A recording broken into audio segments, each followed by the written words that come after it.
नमस्कार दोस्तों, कैसे हैं आप सब। उम्मीद है सब बढ़िया होंगे। आज हम एक ऐसी फिल्म की बात करने वाले हैं जो आपको हंसाएगी भी, एडवेंचर भी कराएगी और कुछ पुरानी यादों में भी ले जाएगी। आज बात करेंगे Jumanji welcome to the jungle की। यह फिल्म सिर्फ एक रिबूट नहीं है, बल्कि एक नया सफर है। एक ऐसी कहानी जो हम सभी को एक अलग ही दुनिया में ले जाती है। इस फिल्म में एक्शन है, कॉमेडी है और ढेर सारा सस्पेंस भी है, जो पुरानी जुमांजी को एक नई ट्विस्ट के साथ लाई है। याद है वो पुराना बोर्ड गेम जिसे खेलते ही जंगल जिंदा हो जाता था। पहले जुमांजी एक बोर्ड गेम था जिसमें हर दिसे रोल के साथ एक नया खतरा सामने आता था। शेर, बंदर और अनेकों जंगल के जानवर आपके घर में धूम मचा देते थे। अब ये एक वीडियो गेम बन गया है, बिल्कुल आज के बच्चों के स्टाइल में। जमाना बदल गया है और जुमांजी भी। अब ये गेम कार्ट्रिज में बैंड है, लेकिन इसका डेंजर लेवल अब भी उतना ही हाई है। सोचिए, स्कूल के बच्चे एक वीडियो गेम खेलते खेलते बोर हो रहे थे और फिर उन्होंने एक पुराना गेम शुरू किया।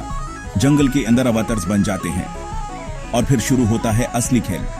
उन्हें जंगल के खतरों से लादना होता है, पजल्स सॉल्व करने होते हैं और सबसे इंपॉर्टेंट, एक दूसरे के साथ मिलकर काम करना होता है। ड्वेन जॉनसन जो बन जाते हैं डॉक्टर स्मोल्डर ब्रेवस्टोन, एक एक्शन हीरो जिसमें ढेर सारी ताकत है और कॉन्फिडेंस भी। केविन हार्ट बनते हैं फ्रैंकलिन माउस फिनबार, जो हैं तो जूलॉजिस्ट लेकिन डरपोक भी उतने ही हैं। कारेन गिलान और जैक ब्लैक।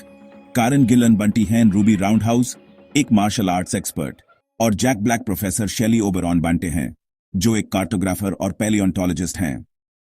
यह फिल्म एक्शन, एडवेंचर और कॉमेडी का जबरदस्त कॉम्बो है, जिसमें आपको हर पल कुछ नया देखने को मिलेगा। आपको पूरा टाइम एंटरटेन करेगी। इस फिल्म में जोक्स भी हैं, स्टंट्स भी हैं और इमोशनल मोमेंट्स भी हैं। डायरेक्टर जेक कसदान ने पुरानी फिल्म को रिस्पेक्ट दिया और उसकी स्पिरिट को बरकरार रखा, लेकिन नए जमाने के हिसाब से स्टोरी को फ्रेश बनाया। उन्होंने VFX और स्पेशल इफेक्ट्स का भी कमाल का इस्तेमाल किया है, जिसे जंगल और भी ज्यादा रियलिस्टिक लगता है। फिल्म की सिंप्लिसिटी और एंगेजिंग कहानी हर एज ग्रुप को पसंद आती है। यह फिल्म आप अपने फैमिली और फ्रेंड्स के साथ भी देख सकते हैं। तो चलिए देखते हैं कैसे ये नई जुमांजी पुरानी यादों को एक नई दुनिया में ले जाती है, और देखते हैं कि कैसे ये बच्चे अपने अवतार्स बनकर जंगल से बाहर निकालते हैं या नहीं। कहानी शुरू होती है 4 अलग अलग हाई स्कूल स्टूडेंट्स से, जो अपनी जिंदगी में कुछ अलग तलाश रहे हैं। उन्हें बिल्कुल भी अंदाजा नहीं है क्योंकि यह तलाश उन्हें कहां ले जाएगी। यह एक ऐसी कहानी है जो दोस्ती, बदलाव और खुद को खोजने के सफर पर बेस्ड है। स्पेंसर एक शर्मीला और किताबी कीड़ा जो अक्सर अपनी ही दुनिया में खोया रहता है। उसको लगता है कि वो स्कूल में फिट नहीं बैठता और हमेशा कुछ ऐसा करना चाहता है जिसे वो सबको इंप्रेस कर सके। फ्रिज एक स्टार एथलीट जिसे अपनी पॉपुलैरिटी और ताकत पर बहुत घमंड है। उसको लगता है कि वो सबसे बेस्ट है, लेकिन उसको यह भी पता है कि उसको अपनी पढ़ाई पर भी ध्यान देना होगा। बेथनी एक सेल्फ ऑब्सेस्ड और पॉपुलर लड़की जिसे सिर्फ अपने सोशल मीडिया और अपीयरेंस की चिंता है। उसको लगता है कि वो सबसे इंपॉर्टेंट है और उसको हमेशा अटेंशन चाहिए होता है।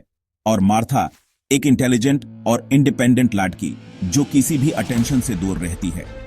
उसको लगता है कि वो सबसे अलग है और उसको किसी की भी अप्रूवल की जरूरत नहीं है। डिटेंशन के दौरान ये चारों ने एक पुराना वीडियो गेम कंसोल जुमांजी ढूंढ लेते हैं। ये कंसोल एक ऐसी दुनिया का दरवाजा है जिसके बारे में उन्होंने कभी सोचा भी नहीं था। उन्हें नहीं पता था कि यह गेम उनकी जिंदगी बदल देगा। गेम स्टार्ट करते ही सब अपने अवतार्स बन जाते हैं। एक मैजिकल ट्रांसफॉर्मेशन होता है जो उन्हें फिजिकली और मेंटली चेंज कर देता है। स्पेंसर बनता है डॉक्टर ब्रेवस्टोन, एक मजबूत और कॉन्फिडेंट आर्कियोलॉजिस्ट। फ्रिज बन जाता है मूस फिनबार, एक छोटा और फनी जूलॉजिस्ट। मार्था बनती है रूबी राउंडहाउस, एक फियरलेस और एथलेटिक मार्शल आर्ट्स एक्सपर्ट। और बेथनी बन जाती है प्रोफेसर शेली ओबेरॉन, एक ओवरवेट और मिडिल एज्ड कार्टोग्राफर। एक पल में सब जंगल के अंदर अवतार्स के रूप में आ जाते हैं। यह एक ऐसी दुनिया है जहां कुछ भी पॉसिबल है और हर कोने में खतरा छुपा हुआ है। और यहीं से शुरू होता है असली हंगामा। उन्हें पता चलता है कि जुमांजी सिर्फ एक गेम नहीं है, बल्कि एक रियल वर्ल्ड है जहां उन्हें अपनी जिंदगी के सबसे बड़े चैलेंजेस का सामना करना होगा। अब इन्हीं गेम के रूल्स फॉलो करने हैं, 3 लाइव्स, अलग अलग पावर्स और हर लेवल पर बढ़ते खतरे। और एक डेंजरस मिशन जुमंजी को बचाना है। अगर वो फेल हो गए तो वो हमेशा के लिए गेम में फैंस जाएंगे। ये बदलाव भी फिल्म की कॉमेडी और एडवेंचर का मेन सोर्स है। हर कैरेक्टर अपने अवतार की एबिलिटीज और वीकनेसेस से डील करता है और उन्हें अपनी असली पहचान के बारे में कुछ नया पता चलता है। टीम वर्क, दोस्ती और अपनी असली पहचान, ये सभी चीजें उनके लिए बहुत इंपॉर्टेंट हैं। अगर उन्हें गेम जीतना है तो सब कुछ इस गेम में टेस्ट होता है। उनके रिलेशनशिप्स, उनकी स्किल्स और उनका करेज, सब कुछ चैलेंज किया जाता है। क्या ये चारों मिलकर गेम जीत पाएंगे? क्या वो जुमंजी को बचा पाएंगे और क्या वो अपनी जिंदगी में वापस जा पाएंगे? आगे बढ़ते हैं और देखते हैं कैसे ये टीम इम्पॉसिबल को पॉसिबल बनाती है। देखते हैं कि कैसे वो अपने डरों को जीतते हैं और कैसे वो एक दूसरे पर ट्रस्ट करना सीखते हैं। अब बात करते हैं फिल्म के स्टार्स की। Dwayne Johnson, Kevin Hart, Jack Black और कैरन गिलन। द रॉक एक मस्कुलर हीरो, लेकिन अंदर से डरपोक। स्पेंसर, उनकी कॉमेडी टाइमिंग नेक्स्ट लेवल है। केविन हार्ट, छोटा सा साइड किक मूस फिनबार, हर सीन में पंच लाइन्स और गुस्सा ऑडियंस को हंसाने में मास्टर। जैक ब्लैक, एक टीनेज लड़की की आत्मा लेकर मिडिल एज प्रोफेसर, उनकी परफॉर्मेंस फिल्म का हाईलाइट है। कैरन गिलन, शर्मिली मार्था से कॉन्फिडेंट रूबी राउंड हाउस, उनका ट्रांसफॉर्मेशन इंस्पायरिंग है। इन चारों की केमिस्ट्री फिल्म को जबरदस्त बनाती है। हर एक्टर ने अपने रोल में जान डाल दी है। ये टीम ही जुमांजी की असली जान है। जुमांजी सिर्फ एक एडवेंचर नहीं, बल्कि आइडेंटिटी और टीम वर्क का लेसन भी है। अवतार्स के थ्रू हर कैरेक्टर अपनी असली ताकत और कमजोरी को पहचानता है। स्पेंसर को हिम्मत मिलती है, मार्था को कॉन्फिडेंस, फ्रिज को दिमाग की वैल्यू समझ आती है और बेथनी को एम्पैथी। टीम वर्क से ही ये सब मुश्किलें पार करते हैं। फिल्म सिखाती है मिलकर काम करो, अपनी पहचान ढूंढो और दूसरों को जज मत करो। जब ये गेम से बाहर आते हैं तो वो बदल चुके होते हैं बेहतर इंसान बनकर। कॉमेडी के साथ फिल्म एक मीनिंगफुल मैसेज भी देती है। जुमांजी का जुंगल उन्हें जिंदगी का सबसे बड़ा सबक सिखाता है। फिल्म के वीएफएक्स और एक्शन सीक्वेंसेस टॉप नॉच हैं। जंगल, एनिमल्स और एडवेंचर सब कुछ रियल लगता है। वीडियो गेम के elements strengths, weaknesses, tin lives और एनपीसी स्टोरी को यूनिक बनाते हैं।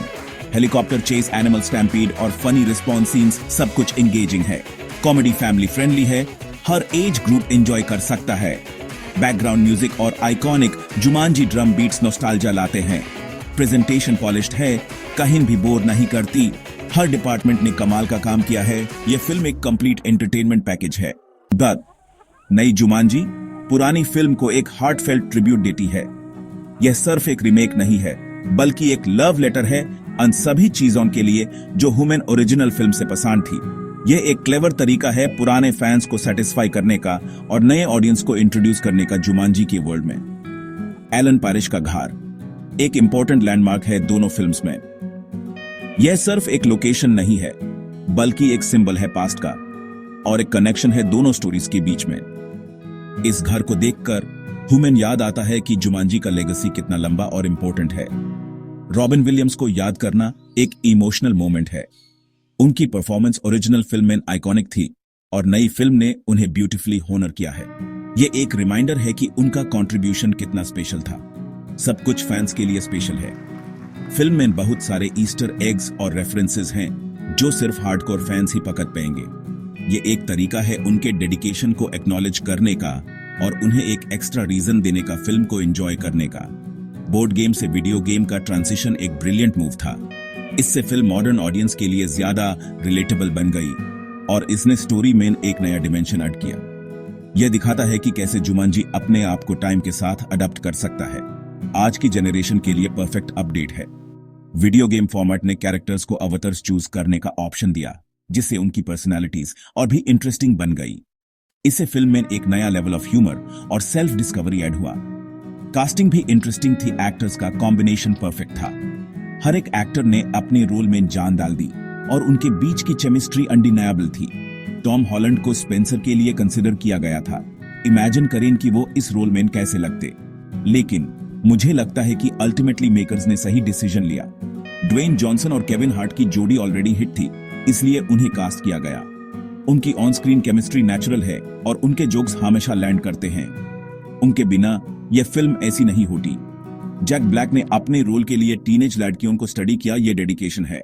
उन्होंने एक टीनेज लड़की के न्यूआंसेस को परफेक्टली कैप्चर किया और उनकी परफॉर्मेंस हिलेरियस और रिलेटेबल थी। उनकी परफॉर्मेंस आइकॉनिक है, उनके एक्सप्रेशंस, उनकी बॉडी लैंग्वेज, सब कुछ परफेक्ट था। वो फिल्म के सबसे मेमोरेबल कैरेक्टर्स में से एक हैं। पुरानी जुमंजी थोड़ी सीरियस थी, उसमें ज्यादा डार्क एलिमेंट्स थे। नई वाली ज्यादा कॉमेडी और लाइट हार्टेड है। इसने एक वाइडर ऑडियंस को अपील किया और इससे फिल्म ज्यादा एक्सेसिबल बन गई। यह फिल्म दिखाती है कि क्लासिक को रिस्पेक्ट के साथ अपडेट किया जाए तो वो और भी सक्सेसफुल हो सकता है। इसने एक नया स्टैंडर्ड सेट किया है रीमेक्स के लिए और इसने प्रूव किया है कि पुरानी स्टोरीज को नए तरीके से बताया जा सकता है। नई जुमंजी ने फ्रेंचाइज को एक नई जिंदगी दी है और इसने एक नए जनरेशन को जुमंजी के मैजिक से इंट्रोड्यूस कराया है। यह एक टेस्टमेंट है ओरिजिनल फिल्म की एंड्यूरिंग पावर का और एक सेलिब्रेशन है स्टोरी टेलिंग का। तो क्या यह फिल्म देखनी चाहिए? बिल्कुल। एक्शन, कॉमेडी, एडवेंचर सब कुछ एक ही फिल्म में मिलता है। 4 मेन कैरेक्टर्स की केमिस्ट्री जबरदस्त है, खासकर जैक ब्लैक की परफॉर्मेंस। फिल्म का पेस फास्ट है, एक सेकंड भी बोर नहीं करती। विलेन थोड़ा वीक है लेकिन बाकी सब चीजें उससे कवर कर लेती हैं। जुमंजी की लेगेसी को नई हेट मिली है, इसलिए सीक्वल भी बना। आपका फेवरेट कैरेक्टर कौन है? कमेंट्स में जरूर बताइए। अगले रिव्यू तक हंसते रहिए, मुस्कुराते रहिए। Good night.